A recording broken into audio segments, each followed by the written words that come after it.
வானத்திலே யுத்தம் உண்டாயிற்று.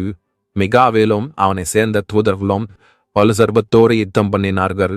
வலுசர்வமும் அதை சேர்ந்த தூதரும் யுத்தம் பண்ணி ஜெயங்கொள்ளவில்லை. வானத்திலே அவர்கள் இருந்த இடமும் காணப்படாமற் போயிற்று.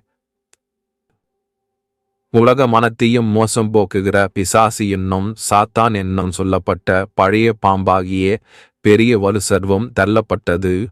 அது பூமியிலே விழ தள்ளப்பட்டது. அதனோடு கூட அதை சேர்ந்து தூதரும் தள்ளப்பட்டார்கள்.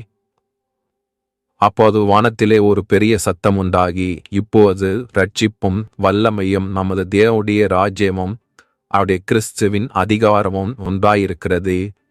இரவும் பகலும் நம்முடைய தேவனுக்கு முன்பாக நம்முடைய சகோதரர்கள் மேல் குற்றம் சாத்தம் பொருட்டு அவள் மேல் குற்றம் சாட்டுகிறவன் தாழ தள்ளப்பட்டு போனார்.